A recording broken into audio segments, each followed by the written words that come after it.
Hey, welcome back. We're going to go ahead and just jump right into making the tulip. Okay, so we are going to start by chaining 2, and then we're going to work 6 single crochets into the first chain.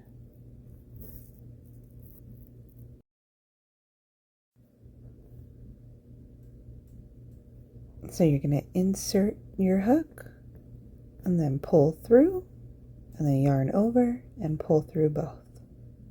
That's a single crochet. So we'll do that one more time. You're going to put your hook in, pull through, and then yarn over and go through both on your hook. And you're going to do that 4 more times.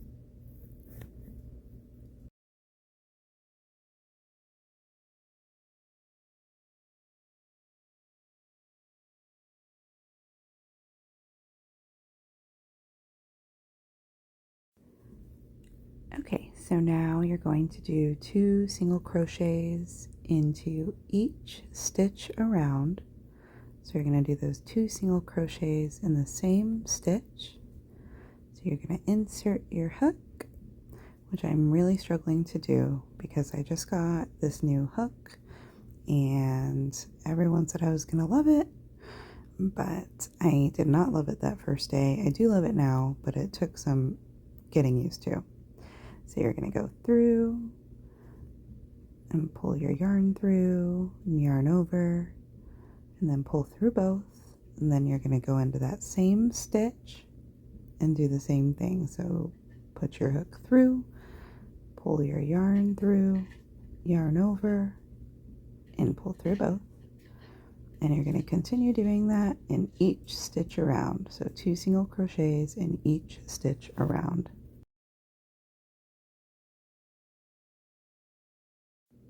So just continue doing those 2 single crochets in each stitch, and we will meet back up once you've finished that round.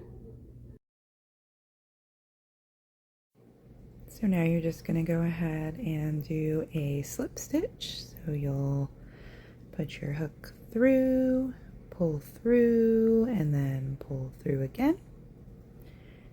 And then we're going to go ahead and chain 2.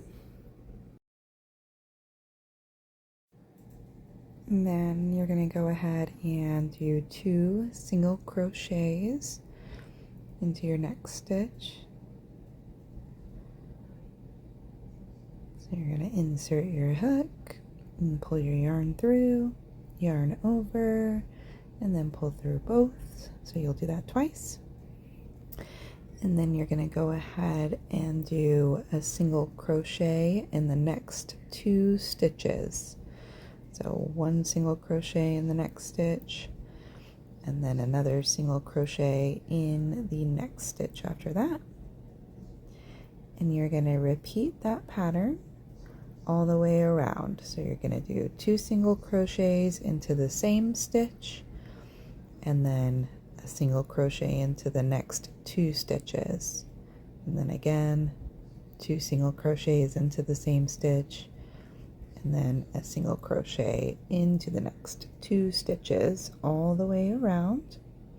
So once you get to the end, we will meet back up and I will show you round 4.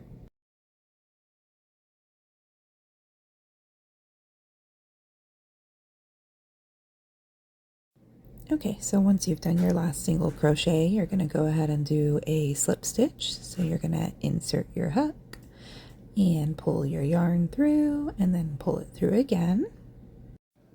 Okay, you're going to go ahead and chain 2, and then you're going to do 2 single crochets into the same stitch.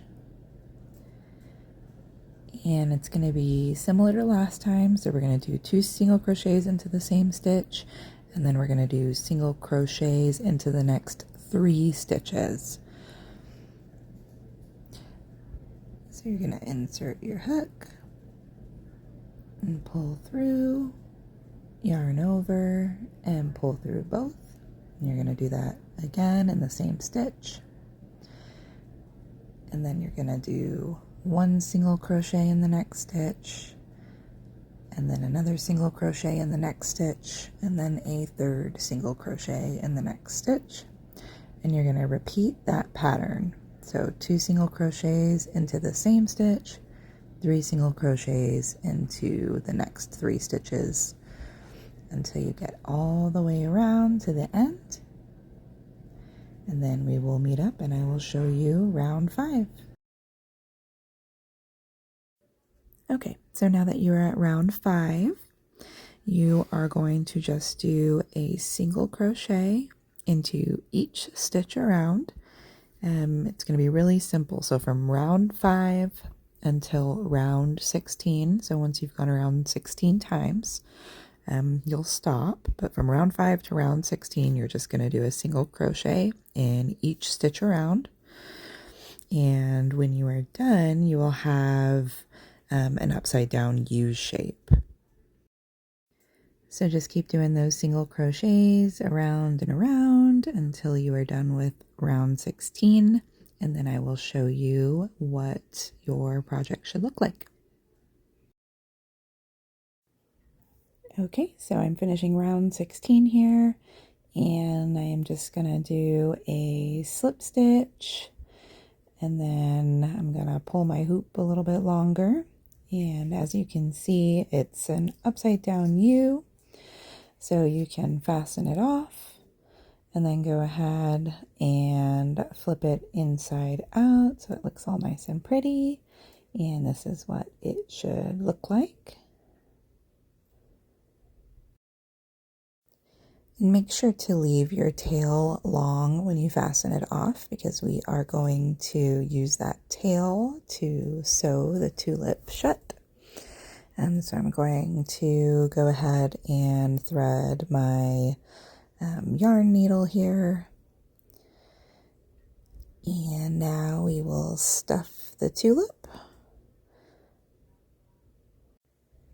So I just stuffed mine with Poly-fil.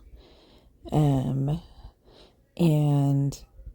honestly, I really overstuffed this one. I had like little bits of Poly-fil coming out the top afterwards, and I was frustrated with myself, but I did not want to redo it.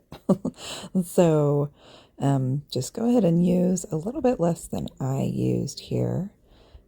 Otherwise, you will be having the same issue that I was having.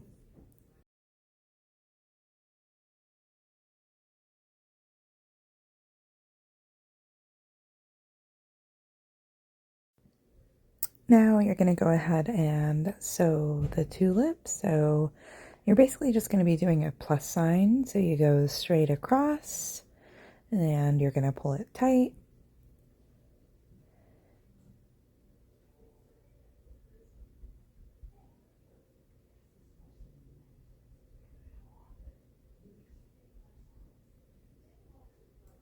And as you can see, I am pulling out some of my Poly-fil because even at this moment, I knew that I had overstuffed it, but I did not pull out enough. And then you're just going to keep sewing it. So I went straight across one more time, and then I went over to the sides to do that plus sign, and then just pulled it across that way as well.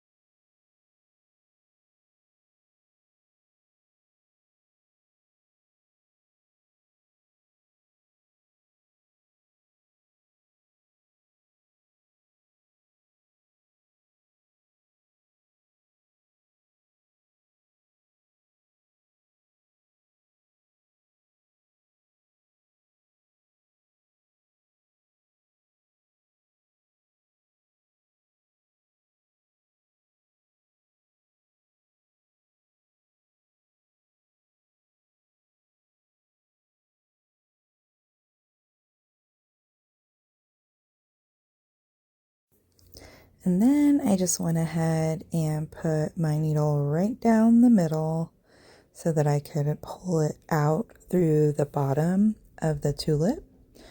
I feel like it just gave it a better look. The yarn up top was kind of visible, like it will be visible and not look as neat if you don't pull it through the bottom.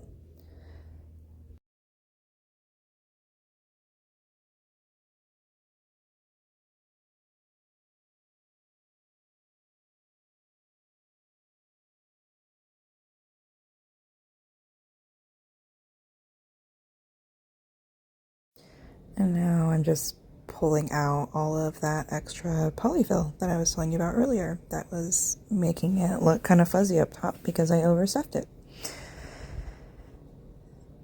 And then you can just take your stem and push it through the bottom. You can use a little bit of, hot glue or craft glue to kind of secure it.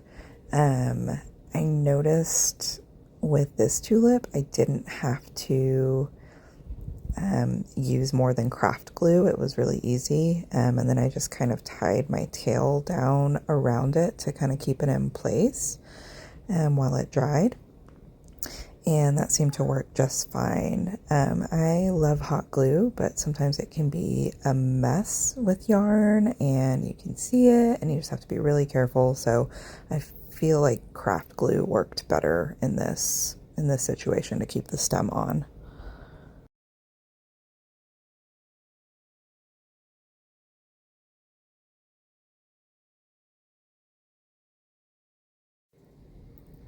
And then you can go ahead and I kind of just forced my ends into the middle hole there.